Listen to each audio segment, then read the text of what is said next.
Go ahead. Thank you. So just a couple of more seconds and then I'll start my introductory remarks and we'll get the session started.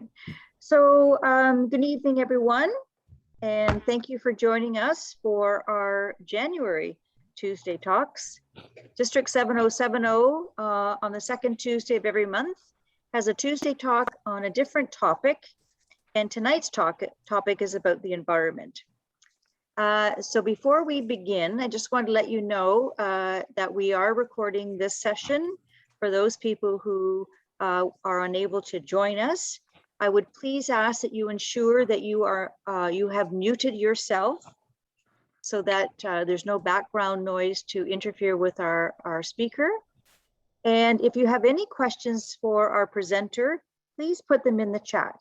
Both Joseph Siosa and John Burns, our district governor-elect and district governor nominee respectfully, will be monitoring the chat. And when there's an opportunity towards the end of Mathis's presentation, we'll bring some questions forward. At the conclusion of tonight's session, I will be calling on an individual who is going to introduce next month's topic, to generate some interest and get you to sign up. So at this point, I'd like to turn it over to Nilam Bedi, who's going to introduce tonight's Tuesday talk and introduce our speaker. So over to you, Nilam. Thank you, Beth. On behalf of District 7070 Environmental Action Committee, I'm happy to introduce another district-wide talk. This is, in fact, our third virtual event in a year, building on last year's Tuesday talk and our Earth Day event. Now, before introducing tonight's speaker, I would like to take a minute to recognize the strides that Rotarians in our district are making during this inaugural year for Rotary's 7th area of focus, supporting the environment. A big thank you to clubs across the district for completing our survey a few weeks ago. Believe it or not, we got an 80% response rate. Phenomenal, surely. I do not get an 80% response rate to questions I raise at home. So this is truly gratifying. Tonight is not the time to get into the details of the survey, but the overall highlight was that despite the pandemic, clubs are making huge progress in embracing the 7th area of focus. A year ago, only 4 clubs had an environmental committee. That number has grown from 4 to 26 this year, and another 8 clubs are considering forming an environmental committee. And the clubs also reported on a wide range of environmental activities, with one club that actually, to mark their 25th anniversary, plan on doing 25 environmental projects this year. I guess they are throwing down the gauntlet for the other clubs. Now, as we segue into tonight's talk, it is important to remember that the environment is an extremely broad and deep topic, covering air, water, land issues, ranging from things like climate change, to loss of biodiversity, to plastic pollution, to so many others. And our actions by governments, industries, are being made against a backdrop of emerging knowledge about where things stand and how to make sense of this all. This evening's speaker, Dr. Mathis Wackernagel, is a renowned authority on understanding the interactions between human activity and the health of the planet. He has won so many accolades and awards for his work that if I start listing them all, we'll run out of time. His bio was on our website, and I'll put it again in the chat. But looking at it, it is clear that he has a world-class credentials, and that he is a pioneer in developing ways of quantifying the state of planet's natural resources and how they are affected by our collective choices. The tools he has developed, such as the Ecological Footprint tracker and move the date concept, are compelling indeed. They help crystallize in very clear and understandable terms the messages that come out of the mountains of data and scientific jargon, and thus helping drive policy and individual actions. It is no wonder that the organization called the enrichlist.org selected him to be one of the top 100 inspirational individuals whose contributions enrich paths to sustainable futures. He was number 19 on that list, ahead of David Suzuki, who was number 42. I hope David Suzuki is not on the session tonight. Before I hand over to the mic to Mathis, I'd like to draw attention to the fact that he is not merely a designated hitter brought in here tonight from his home base in California and Switzerland. Despite his global reach and recognition, he does have a strong connection to Canada and indeed Ontario. And that connection goes beyond the fact that he may be driving an automobile produced in Ontario, or that he knows all about Ontario's 250,000 lakes, or that Ontario contains 20% of the world's fresh water. He is working very closely with researchers right in our backyard, an environmental studies team at York University. The work at York is producing national footprint accounts for over 200 countries. This informs the work of governments, NGOs, and industries. And I would acknowledge the presence of a couple of those team members here tonight. Dr. Peter Victor, former Dean of the Environmental Studies at York and an Assistant Deputy Minister at the Ministry of Environment, and Dr. Kabursi, Chair of the Footprint Data Foundation at York, and Katie Kish, also of York. And Mathis works very closely with them. And I've invited them not only because they are colleagues of Mathis, but also because we in the district, the environmental committee, is exploring the idea of having a customized tracker for our use by Rotarians. Now with that, I invite Mathis to guide us for the rest of the evening. Over to you, Mathis. Thank you so much, Nilam, for this sweet introduction. And it's such a pleasure to be with you all here this evening. For me, it's still afternoon here in California. And some of you, that's why I put, where are we? Many of you are in Ontario. Some of you are here in Florida. I'm here in California. And we are here together in the Rotary Club, which I'm particularly pleased to engage with because I think it could be one of the most influential organizations in the world, as you're so widely spread and with such great connections. Where we are is also on this little fragile planet. Where we are is we live in stories. One story about the environment, about climate change, keeps us a little bit trapped. And that's what I would like to engage with today. How can we perhaps find a more powerful story to say, where do we live on this planet? How do we engage with it? You may remember this planet. Last year, there was this big conference in Glasgow on climate change. That is one story about the planet, about climate change shaping our future. And for many, the story goes further, that they see themselves as this little speck compared to this big planet and wonder, what can they do, as a little person compared to this big planet? Doesn't it seem a little pointless? And some people call that the tragedy of the commons, like I should contribute to the world, but what does the world do for me? And what I would like to invite you is that actually there's a much more powerful story that we can embrace about our relationship with the planet on which we live. And it goes like this.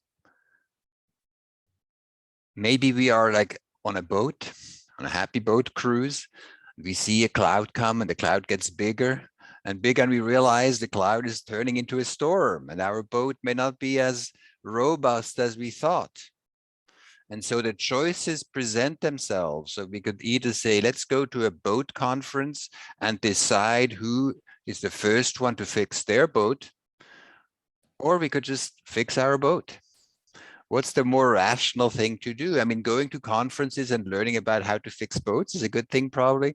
But in terms of deciding whether we should only act once everybody else decides that they should act, may not be the most efficient way forward.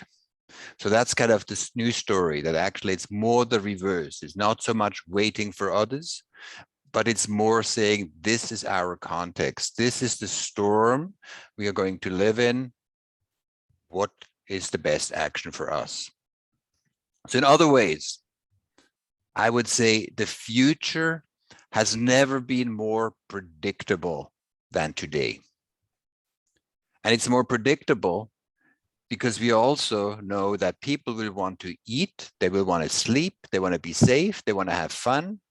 So we know quite a bit about the future. And we also know that there will be more climate change and fewer ecological resources.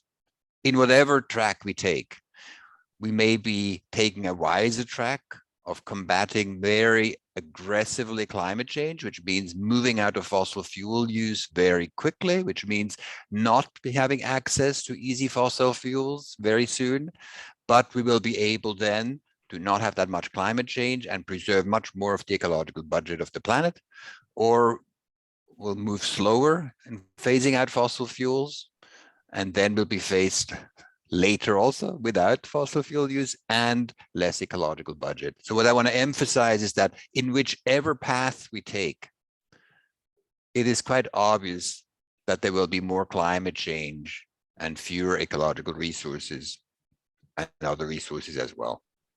So that makes it quite obvious to me in some ways to say, what's the benefit of not preparing yourself? If your city, your company, your country does not prepare itself for the predictable future, what's the benefit? And at what speed does it make sense to prepare ourselves? Because the future is in the future. However, if we think physically about the world, we realize our world is built physically, also with cities, with infrastructure. Infrastructure doesn't adjust from one day to the next. It takes time to rebuild, rewire an economy. And the time to rewire and rebuild may be slower than the speed at which the future is coming towards us. So it's actually a game of now. It's not about the future. It's how do we prepare ourselves? How would we actually act if we were committed to our own success? That's the underlying question. Now, I would like to spend a little bit of time just to look into how do we know how the future looks like and what these resource issues are. How can we think about that? And I will just present a very simple way of thinking about it, and then what are the implications and what could be the potential use of such thinking. Now, where we start from is the following. Is we see that our human sphere, our economy, our society is truly embedded in our planet. We are a subsystem of the biosphere called society, and within society is our economy. And until quite recently, we were a small subsystem of the biosphere, not very dominant. I mean, with global influence, but still quite small compared to the size, the vast size of our planet. More recently, also with the help of fossil fuels, our level of activities has grown to such an extent that now we are becoming the dominant force on the planet. That's what some people call the anthroposphere. We are the geological force on the planet. And we have started to outgrow in size the planet itself. And that itself is just a new context. And what it also does, it shifts the dynamics of our economies, what's becoming valuable and what's becoming less valuable. That's just, we're entering like it's a new game. Before we played soccer, now we're playing chess, so we need to understand, wow, it's a new game. How do you play and how do you succeed in that new game? Now, how do we visualize, how do you understand how big we are compared to the planet? It builds on a simple understanding, and many of you in Ontario have appreciation for that. As a child, when I grew up in Switzerland, I spent much time on a farm, Just it was fantastic to learn about like how the cows, how you milk the cows, how you spread manures, etc. And so starting to realize that actually in the end, the world is very much like a farm. And its regeneration, its ability to renew the grass that the cow eats, for example, the tree that we cut, the ability to renew, that's providing the life force on planet. It's really this renewal power or regeneration that's materially the most significant part on which we depend.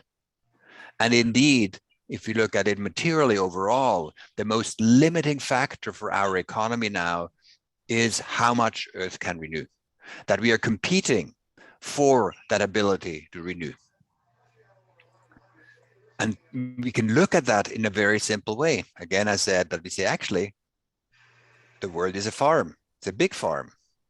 We can divide the world by number of people and look at all the ecologically productive spaces we have on this planet and divide by number of people. That's last year. I think this year we may hit the 8 billion. And then you get about this distribution of ecological productive space. And they are scaled proportional to their productivity. So areas that are highly productive, if you're twice as productive in your area, that would be counted as twice the area, and areas that are not so, only half as productive or a third as productive would be counted as 1/3 of the area. So you get this amount of area on the planet that is ecologically productive, about 12.3 billion hectares. You divide by number of people, you get about 1.6 hectares per person. We should also remember that we are only one species. There are other species that need regeneration as well. So that's the farm size. The question is how much of that would be useful to use to have a stable environment in which to operate our economies. Now, when we look at the balance today, how much do we actually use? The picture looks like this. Can you see that the red? The red is actually bigger now than the green. This is what we call our ecological footprint. When we add up all the demands you put on nature to get my milk, to get my cotton for my shirt, to absorb my CO2 that I emit from fossil fuel use, to produce the timber that I use for repairing my house, etc. All these things added up require an area that now exceeds globally what is available. How is it possible? How can we use a farm bigger than the farm we have, you may think? And it's quite simple. It's like with money. We can spend, I hear, more money than we earn. And the difference is the deficit. And that's true also with physical resources. We can fish more quickly than fish regenerate. We can cut trees more quickly than they regrow. And particularly in one domain, we can emit CO2 far more rapidly than the biosphere can absorb it. And then there's a choice. We can say, okay, let's absorb more CO2. Then we accommodate like that area more for absorbing CO2, but then we can grow fewer carrots. So that's again, it's the competition for that ecologically productive space where we're looking at. So this is a very simple, in principle, very simple mapping exercise. How much do we have available that provides for all the life energy, the 1.6 hectares of ecologically productive space, and how much do we currently use on the planet? And that's on average nearly 2.8 global hectares. So if we do the calculation, how much do we use compared to how much we have, we get to 1.73. It's probably an underestimate. We can go into that. But that shows how much faster we use resources than they're being renewed. And the difference comes from depletion. These numbers are being now calculated. There are two, what do the national footprint accounts that calculate these numbers have in common with the Chrysler Dodge? And they're both proudly produced, as Nilam said, in Ontario by York University. And so we have three institutions working that together. York University doing now the groundwork, about 15,000 data points per country and year from UN data sets being used to make this basic balance sheet, to see how much is being consumed, how much is imported, how much is exported, from where does it come, etc. So you can make balance sheets, physical balance sheets, and find out how much in the end does it take to support a Canadian on average, for example.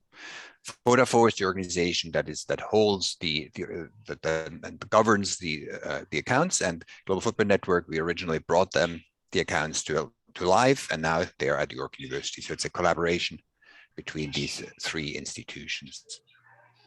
So by saying we use 1.73 fold what Earth can renew, it's like saying we are using as much as it takes 1.73 Earth to renew, and we only have one Earth. And maybe we don't even want to use the full Earth because there are other species as well. And you can then translate that into time and say, okay, if you use things 73% faster, that would be the same for money. If you spend your money 73% faster than you earn, you would have spent all your year's income by July 29th. That's why we call July 29th for last year Earth Overshoot Day. And it moves every year depending on how the ratio is, because we can change how much Earth can renew and regenerate, and also how much we consume. And so the date shifts every year. The first time Earth or humanity used more than Earth can renew was in the year 1970, and since then has gone up. Mostly, when it goes up, when it goes down, it has been mostly economic challenges like oil crises or the financial crises, etc., or the COVID, where there have been some retractions. And that's what Peter Victor points out so cleverly. They say overshoot will end, whether we like it or not. The question is whether we get there by design or disaster. So let's choose design. Now, let's go into details. I wonder actually if you can still, can you see, oops, can you see my my screen still? Can you see the map? Yes, we can still see it. And if I press, for example, on Spain, can you see Spain now? Yep. You can't see that. It's talking with it. Okay, let me stop share here, and then I'll make it happen again. So I just wanted to show you the platform here. And I will also put that in the chat. Where is the chat now? Okay, I'll find the chat again. Oopsie, here, chat, more. Should be not sure. the middle of the screen. Yeah, chat here it is. If you put data.footprintnetwork.org, that's where I'm at right now. Oops. Yeah, if you go there, oopsie. Can you see that? Yes, it's in the Spain, chat. yeah, in the chat. You can actually go to a map and cruise the world and see for every country, the red line shows how much do you use per person in that country, and the green line since 1960, and the green line, how much is available, the biocapacity of each country. So cruise the world and look at it yourself. Now let's move on, and actually, I'm going to stop sharing. I'm going to make sure I'm sharing the right thing. Here, the PowerPoint, share here. So we're here. So the question is, what does that mean for us? I think the first lesson I would like to emphasize is the following. This is just our context. It's not about is it good or bad, whatever. It's just our context. It's the soup within which we swim. It's the game plan, or it's the game that we are invited to participate in. It's that we're in a new era, the anthroposphere, a time when human demand is becoming so dominant that this force is becoming ever more significant in terms of determining economic outcomes. And so the question becomes, what strategy do you need to succeed? And for that, we would say it's actually quite simple. We call that strategy one planet prosperity, because the big choice really is only the following. Do you want to go for one planet prosperity, or do you want to go for one planet misery? Because the one planet is not going to shift. The question is only how do we operate within that budget in a way that we will be successful. And to do that, what we require now, because our Earth Overshoot Day is too early, how can we move the date? And truly, the ventures and companies and activities will become ever more valuable that are able to move the date. If you have a company that is providing goods and services, and these goods and services help move the date, this company will have it easier in the future to operate because it can help humanity to get what it needs within the budget that's available. Or to say it another way, if your company doubles and it reduces global overshoot at the same time, it's not only good for the planet, it's essential for your company, and it's fantastic for investors because this company as an asset will be able to operate more effectively in the future. So in some ways, economic advantages and economic necessities match if you start to recognize the context in which we operate and operate accordingly. What we wanted to show as well is because people say, yeah, what can we do? You know, we launched a new initiative last year, which we called back then 100 Days of Possibility, and we call it the Power of Possibility this year, because there were 100 days between Earth Overshoot Day and the Glasgow conference. So we did like an advent calendar. You can go there if you go, I'd put that in the chat as well. You can cruise it yourself. Here's the chat. www.100daysofpossibility.org. Did I spell it right? Here it comes. Then it's like it's an advent calendar, not just with 24 windows, but with 100 windows, and you can click them. And for most of them, we estimated how much does such a solution move the date if applied worldwide. So we wanted to give a sense of psychological abundance, not overwhelm you in a way that you feel paralyzed, but rather to say, wow, there's so much possible.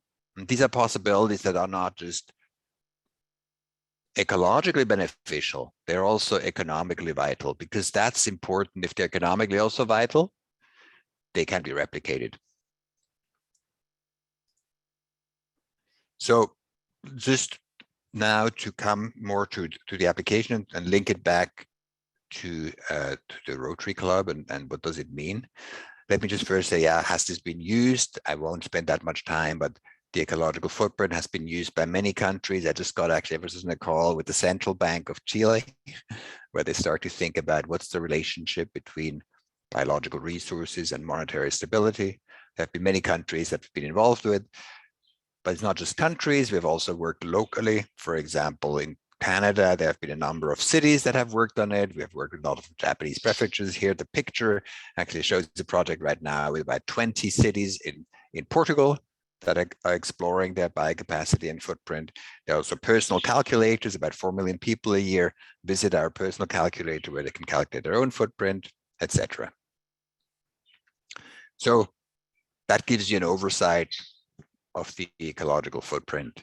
Now, by knowing the ecological footprint, will that change behavior? Will that change the world?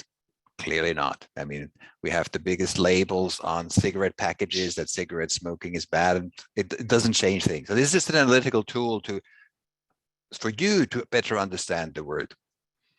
Because if we understand the world better, our bets will more likely succeed. Because in the end, every decision is a bet on the future. And by being better informed, our decisions have a higher outcome of succeeding. If you understand the landscape better, if you understand that we live in a new world. And that's a very different story from saying, oh, please feel bad. You must contribute to helping save the climate, and you have to give up something, etc. I mean, it's going to be a big transition, but I think the way we told our story to say we are so small, we can't do anything, is a totally reverse way of the real situation. If we live in a world where we see that the rest of the world does not collaborate at the level we hope, where we don't have global agreement, the storm is going to get even stronger, and I'm meaning your need to act becomes even stronger if you want to be able to continue to operate well. How does that fit in so beautifully with your 4 principle? Is this the truth? Now we are a scientific institution, so we don't talk about truth in itself. We talk about evidence. Is the evidence likely or not so likely? And I would say we do just basic resource accounting. It's a description. It's not an interpretation. We describe how much do we use to how much we have. We believe it's a very accurate way of looking at the world. It's one aspect of the world. It's like in a plane has a fuel gauge, but currently countries do not have fuel gauge and they're flying and they don't know how much fuel is left. So having a fuel gauge is not everything, but I'd rather be on a plane with a fuel gauge. Is it fair to all concerned? Absolutely. If we live on a planet that is overused, overuse becomes the source of conflict. Because if I live in a way, or if we do things in a way that cannot be replicated because of resource constraints around the world, we build conflicts into the system. So by promoting ideas and solutions that are replicable around the world, not only do we protect ourselves, we make it easier for others to win as well. So it's not like a soccer game or any kind of sports game where only one team wins. It's all team will win in a sustainability game. And so the fairness is a big part. So I would call that replicability. Replicability increases your chance of success and it increases everybody else's chance of success. Will it build goodwill and better friendships? I hope so. I mean, it's the wonderful. I mean, I already see so much goodwill and friendships here on this call, so that's kind of a given. That's why the Rotary Club is such a thriving organization.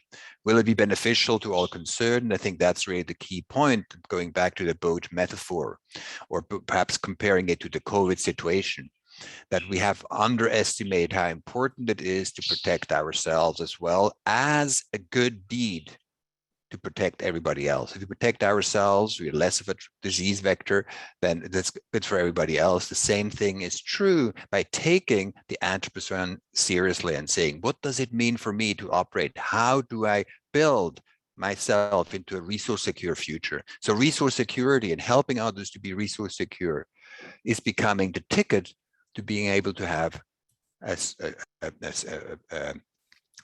stable, robust world. Now I've come to the last point and say, so if it's so wonderful, what's the downside? Well, what's so hard about it? Why are we not doing this? And what's the this? I think it starts with understanding the world from a fresh way, so we can, in our decision-making processes, say, okay, if that's so, like for example, with your investment advisors, like, am I making sure I invest in things that have a future? Or when we talk with our city councils, are we sure our city is allocating its budget so our city can operate well in the future? So it's a very direct applications for every decisions that we make at every scale, including my household. In the end, I mean, my own investment decisions, or think, oh, where do I want to live? If you are able to live in a resource secure way, you build security and safety into your own life. But what's missing most? And I think that's where the Rotary Club is so wonderful, because I think what's missing most in some ways is we need to get together and talk about these things. Alone, it's very hard to do, and to explore new things, having the friendship of others in the community is absolutely essential. And that's what you have such incredible strengths. That's what's really at the core of what we need to motivate, which is very different from inspiration. It's not like, hey, do something. Motivation means we actually want. And I think the three aspects that are also so deep in the genetic code of the Rotary Club are the following. That's what we're needing most to produce. And then we can say, how do we do that? How do we produce the desire that we recognize? Actually recognizing the Anthropocene and developing tools to help us understand how well do we do? How much nature do we have compared to how much we use? And what does that mean for our future? Why do we want this kind of a transformation? It's essential that we move somewhere. If we think it's just a good deed, we will not put the energy behind it. If we see it as necessary for us and for our friends, but particularly also for us, it's much more likely. An agency part, a sense of, can we actually do something? Because often we feel overwhelmed. If we are in the story of saying, oh, if China doesn't do anything, why should I do something? That's very limiting. If we say, actually, if the others don't act, even more so, I need to look after my community and my city and my country. That gives a sense of agency that we actually can. And talk is one part of it. Talk is not cheap, but by talking with each other to prepare our decisions, very powerful. And then, to be totally honest, we also don't know where it's going to go. It's a big transformation that we anticipate. How do we operate without using fossil fuels in a not so distant future? What does that mean for our economies? How can we make them prosper? And that requires curiosity. Curiosity means that we are not overwhelmed by not knowing, but we actually see the thrill in it of exploring together an inquiry, finding out what it takes, recognizing that we are all needed, that it's an exciting inquiry together. With that, I would like to close and say thank you so much for inviting me to talk about this issue. I hope it spurs a number of questions and ideas and all that. But I think just to perhaps to close with that, please, if you have questions, don't hesitate to write to me, ask me, and I say, in the end, the transformation is as basic and simple as brushing your teeth. It's not like a big wild thing. It takes practice and it's good for you.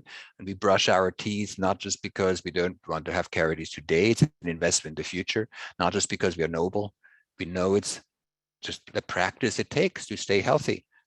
And the same way, sustainability is a practice, is to understand how the world works, that we are in the anthroposphere, that actually we have agency and it matters what we do, and it's of benefit to us, our community, and our country. So thank you so much for your attention, and I'm looking forward to your tough questions. Okay, so thank you. So at that, we do have two people who had been monitoring the chat. Excuse me, I just had a little cough here.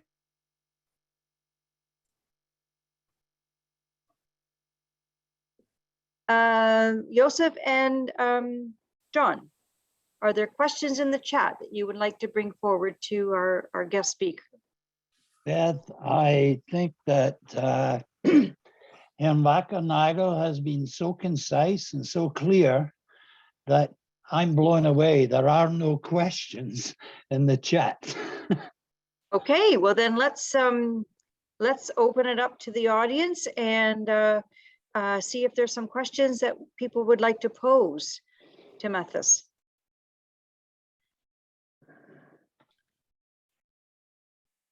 Okay, you guys, you're not usually this quiet. I'm just saying. Would it be possible to stop the screen share so you can see more bodies waving their hands? Yeah. Sure, we could do that. See if there are any hands up. Hands up. Anthony. Oh, okay, so we have, I see one from Tony Pitts. So go ahead, Tony. Yes, Tony Pitts from Coburg. And I'm really interested to hear your suggestions around what local Coburg clubs can actually achieve in terms of the environment. Thank you very much. Often I'm asked, like on radio interviews, what can we do? And I start very small, and then I get bigger. I think the first thing I would say is sleep enough, because then our brains are more rested and we can make better decisions. Because in the end, it's about good decision making, recognizing where we're at and what helps us move forward. A second point is saying something that you're already doing, which is fantastic. Join others, because this cannot be done alone. It's learning together. We need the company of others to be stimulated and think through this new world we live in.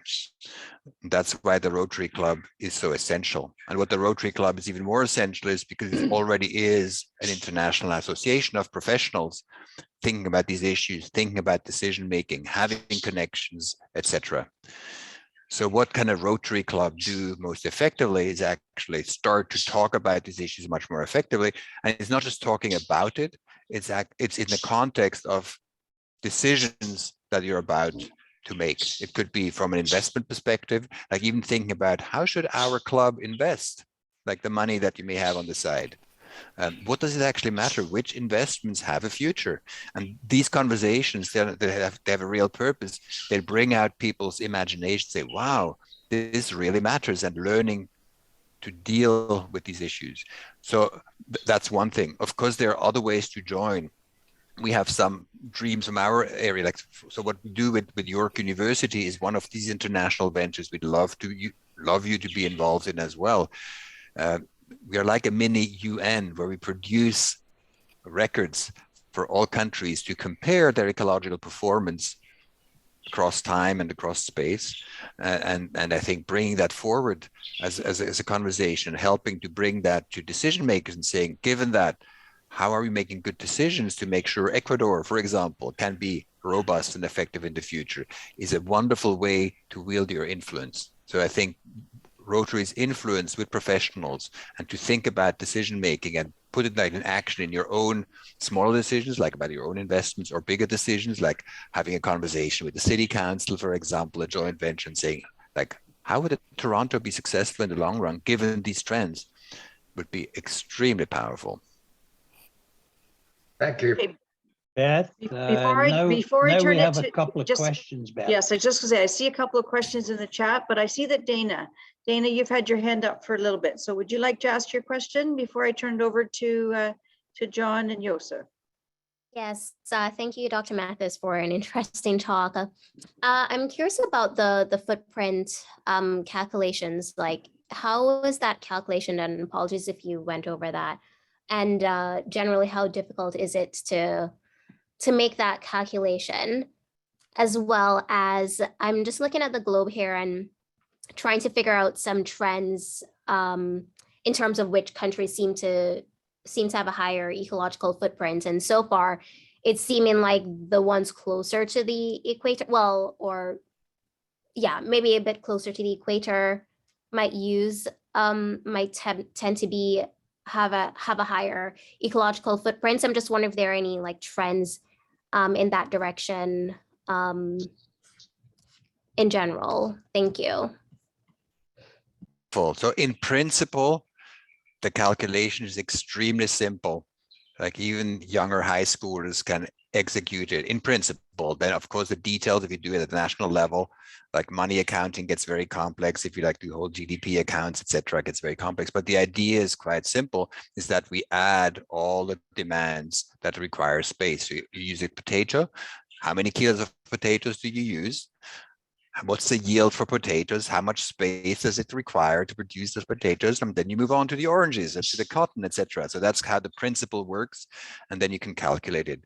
You can also do a simplified calculation. We have a website called footprintcalculator.org where you can calculate your own footprint. I didn't put it here because sometimes people feel a little bit overwhelmed by it because they, oh my God, if everybody lived like me, how many plants would it take? But it's possible to calculate at every scale. Your observation about looking at country trends, I would say, like if you want to spend some time on the web, rather cruise data.footprintnetwork.org. You can look at different countries. You made this observation that more countries are in the are red colored so close to the equator. It's actually the areas where it's most comfortable to live. That's where people aggregate. So the red color on this map is a ratio between how much do the countries consume compared to what their ecosystems can produce. So it's not necessarily a question of the size of the footprint, it's about that ratio. How much do they use compared to how much they have? You see India is in the red.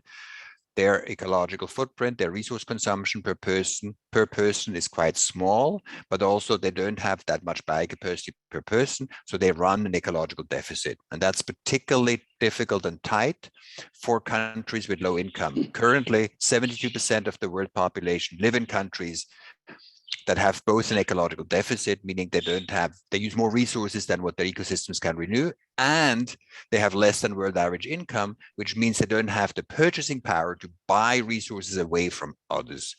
And that makes it in a very, very tight situation. That's why we believe resource security is so essential if you want to have long-term success, also for poverty alleviation. So there's a lot. I'm happy also if you want to send me an email, send you links to how the footprint is being calculated and that kind of simple explanations. But in the essence is very, very simple. It's just an addition of all the demands. So it's basic bookkeeping, no speculation. Can I add something to that, Mathis? Please do. Yeah, one of the things, while you simplify it, but I think the amount of data that York is collecting, huge amounts from everywhere. So the back room is pretty complicated. And the second part is, for example, in terms of events, I think you guys did a calculation of the forest fire, or the whole fires in Australia, what impact that had. So those are some examples. I don't think we have enough time to explain that, but I'm glad to follow up with data. Yeah. Okay, John, over to you, please. Okay, some of the questions you have already answered, basically. This one here, what about the disadvantaged 3 billion who want to improve their lot to be like ours? This requires huge amounts more of energy. Absolutely. So we just did publish a paper in Nature Sustainability on that very topic, to say why resource security is essential for poverty eradication. And so essentially, I mean, the human hope is to have, how can we have all thrilling, comfortable lives? And there's only so much budget available. So we need to find solutions of good lives that fit within the planetary budget. So I think for a comfortable life, like energy is an important ingredient. If you have access to energy, it allows you also to be economically active. You have access to information, you have access to health, etc.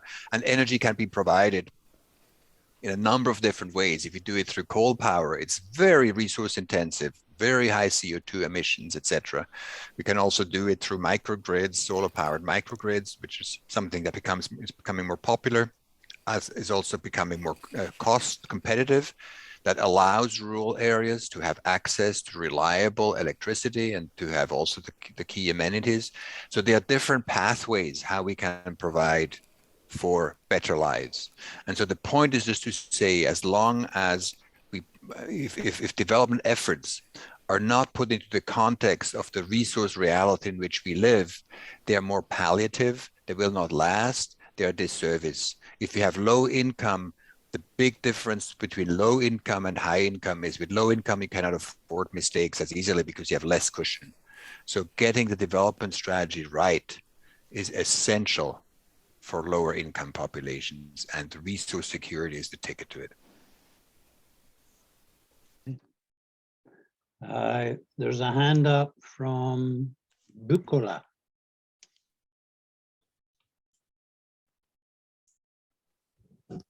Hi, this is Bacola.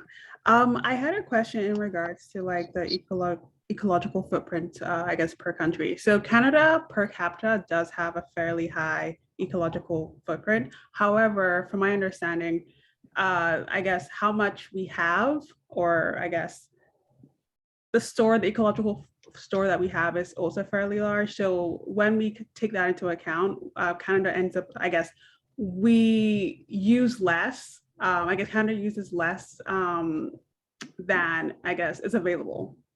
So how can we, I guess, how would you recommend we communicate that with someone? So what I mean is that if someone were to look at the map, they would see that it, like just based on the map, or just based on like the per capita usage, it does look like Canada is doing pretty well compared to other countries. However, when we actually look at the per capita footprint, we realize that Canada does have a fairly high per capita footprint compared to other countries.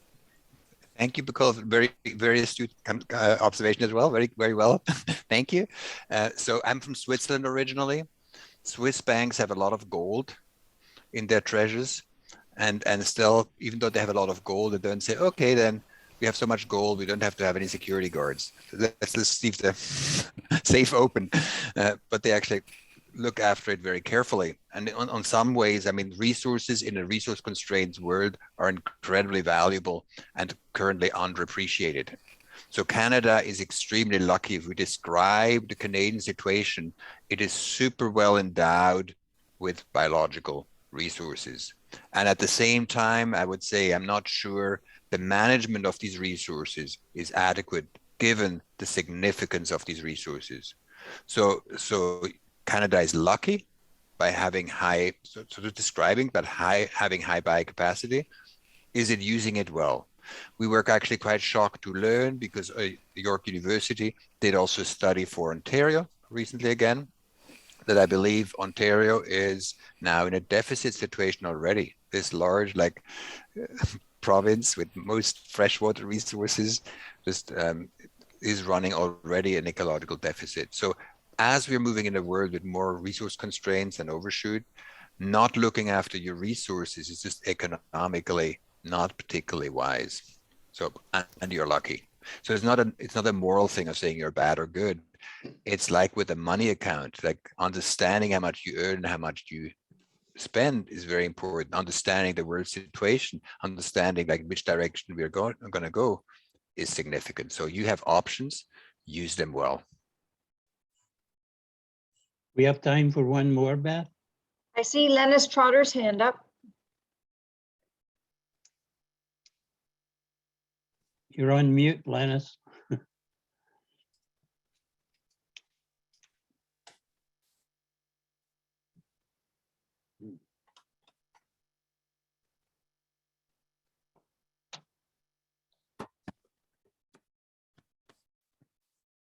I think he hit the wrong button. He's disappeared.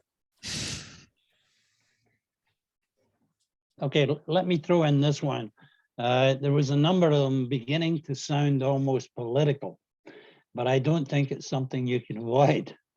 This one says, not to sound defeatist, but how do we rein in the minority who insist on breaking agreements for short-term profit? They include a number of heads of government with a great deal of power. I mean, there are many ways that things can go wrong, and that's why we have governance systems, and governance systems help us to deal with conflicts more effectively. And they're not perfect. They're not perfect, but I think that we need to build good governance. And in a world of more resource constraints, we need even better governance. And for better governance, we need to have good accountability and good accounting. And I think that's what we are promoting. Like, it's probably useful to have GDP to understand how is an economy doing, but that's not the whole thing. As we're moving into the anthroposphere, to understand how much we have in terms of nature and how much we use becomes essential, which then also allows us to hold others and our governments accountable and to set targets together. So it doesn't solve everything, but I think running a country is a bit like flying a planet. It's like flying a plane. You need a good pilot, and sometimes the pilot is not good. That's dangerous. Needs to be replaced, and the pilot also needs to have a good cockpit with the right dials, and she needs to understand what these dials mean and which dials need to be on the cockpit panel. And our point is really to say we now fly a plane. Maybe it doesn't have that great pilots, but for sure it has very lousy dials. And some dials are actually missing to the extent that FAA wouldn't allow this plane to fly. There's so much missing. And that's where we can make a big difference by helping, like even as a small group, like what we're doing, the effort that we're doing with York University, and hopefully we can also engage with Rotary by bringing these right dials for. We can multiply our influence to put our focus on what's really most necessary to succeed in the world that we can anticipate.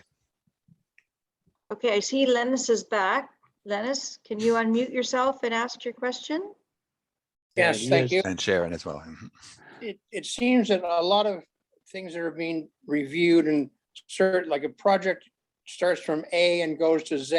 In a lot of cases, like with the electric cars, for instance, they say it's environmentally friendly and it's a good, but they do not have an environmental friendly way of disposing of the batteries.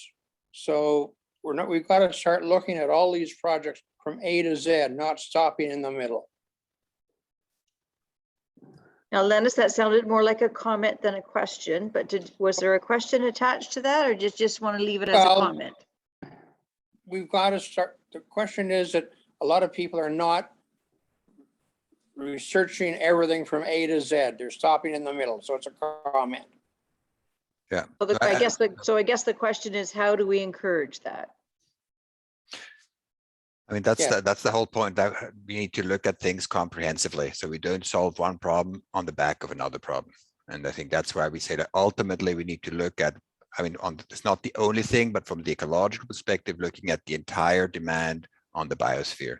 And if we invest in solutions that are not replicable, we build conflict into the system. I think that speaks also to Diane Nelson's question about kind of gender violence or violence as things become tight and not well governed, and we produce solutions that just move the problem somewhere else rather than truly resolving it. That's the right. Ones that are less defensible will carry the burden. And so getting things right, that actually making it physically possible to succeed, is one of the best investments we can make for humanity and for ourselves. They make our investments safer because they're more likely to succeed, and they help others to succeed as well. Okay, I do see Sharon's hand up. Were you going to call on Sharon, John? Yes. Okay, Oh, Sharon. Thank you. Mathis, I wanted to ask you, so, you talked about governance, and someone had mentioned about how there are government officials who do the short-term profit just to get reelected.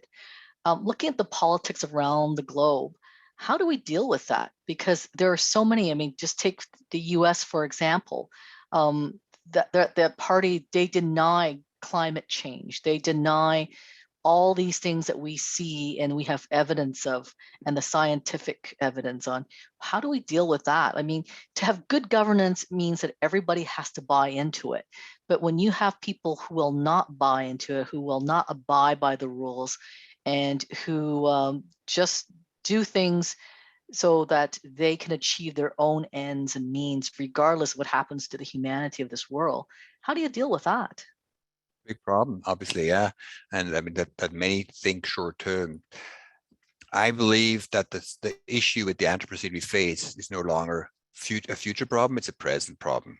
So actually, like, the speed at which we can adjust our economy compared to how quickly the future comes are out of sync. We're already kind of late in the game.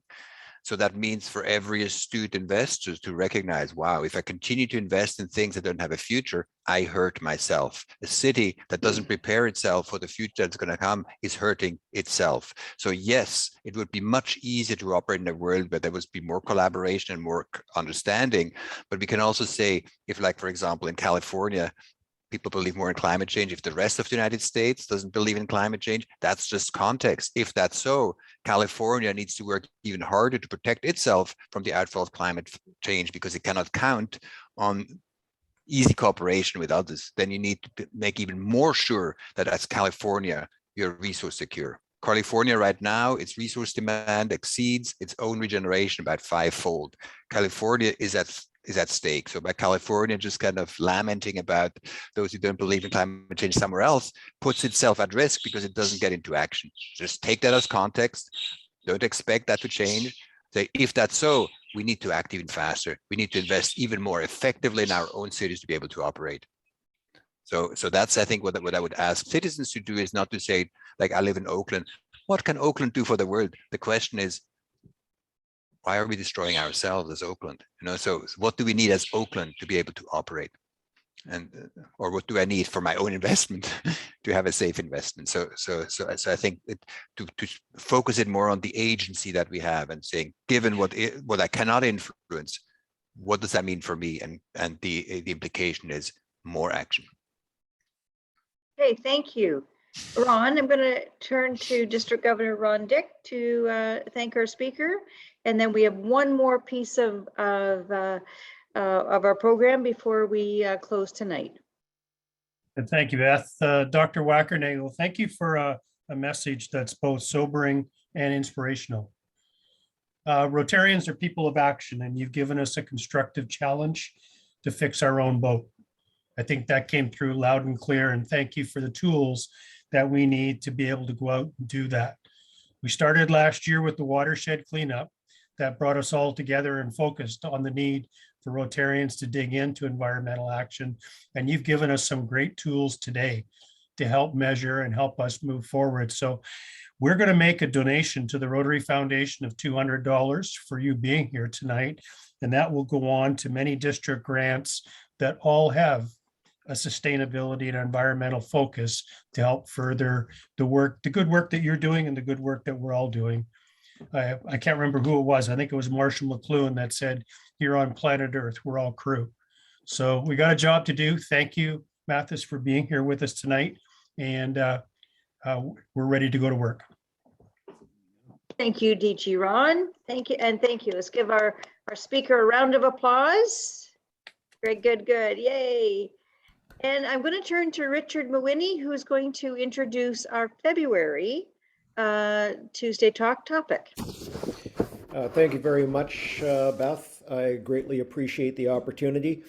Look forward to February when we're going to have our second session on our Water Summit for District 7070 in conjunction with Ron Denham, Chair Emeritus of Water Sanitation and Hygiene Rotary Action Group. We have two speakers that will be coming in on February. One, John Oldfield, and the topic is going to be Water Sanitation and Hygiene, Foundation for Successful Sustainable Projects for Many Related Challenges.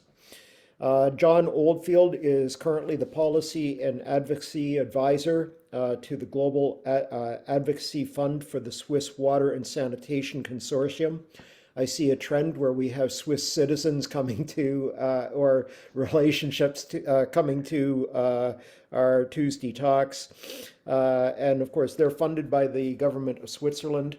Until June 2020, John was the principal at Global Water 2020 with 2 decades experience in the nonprofit and private sectors. Our second speaker for February the 8th will be Ryan Rowe, and Ryan is the executive director at Handwash. Handwash is Haiti National Clean Water Sanitation and Hygiene Strategy. They're going to be speaking to us that evening on a comprehensive topic, which I outlined. We're very much looking forward to having everybody present to hear more about that. We're delving deep into how water sanitation and hygiene projects can be both effective, efficient, and of course that ties very well with the environmental action. Thanks very much, Beth. Thank you. Well, and thank you, Richard, for that introduction. And thank you, everybody, for joining us tonight. We look forward to seeing you on Tuesday, February the 8th. Please register and share the topic with your Rotary colleagues so that we have a good turnout in a month's time. So in the meantime, stay well, and thank you for joining us tonight. It's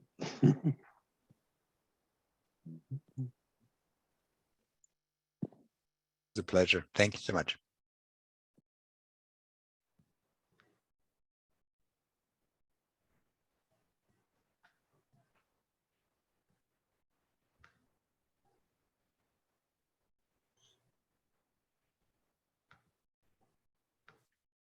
Thank you, Mathis. Thank you, Mehdi. Yeah. Thank you, Nilam, for writing. sorry, Nilam, I just put in the chat that there were people talking about specific environmental projects. Mhm. And you mentioned, Michael, our club, the 25 projects for 25 years anniversary. So you might, I don't know if you want to contact Michael, because he's the one that keeps coming up with all these ideas. Well, we've roped Michael into the district committee as well. So Good. we're familiar, and I think we will now be rolling out suggestions gathered from other clubs as well. So, but Good. no, thanks for pointing that out. So sounds like you guys are doing tremendous work. Well, that's Michael's focus for sure. Yeah. Thank you. No, we are really glad to have him on board. Thank you. Bye. Thank you. Good to see you here, Michael, as well. Okay.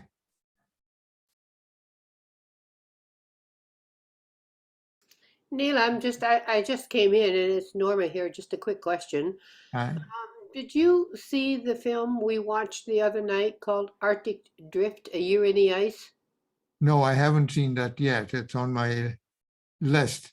Oh, well, if you haven't seen it, I think you should even recommend it to everybody on here. It was phenomenal. It was really, really interesting, and anybody interested in the environment should listen to it. So I think you should give it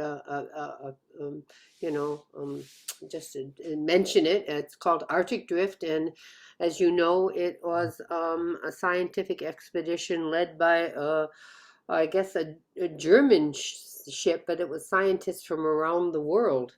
Mhm. And it was a fantastic documentary on what's happening with climate change and what's happening to the climate, to the Arctic, and how it's affecting the rest of us. And it was very, very interesting. I think anybody interested in the environment should see it.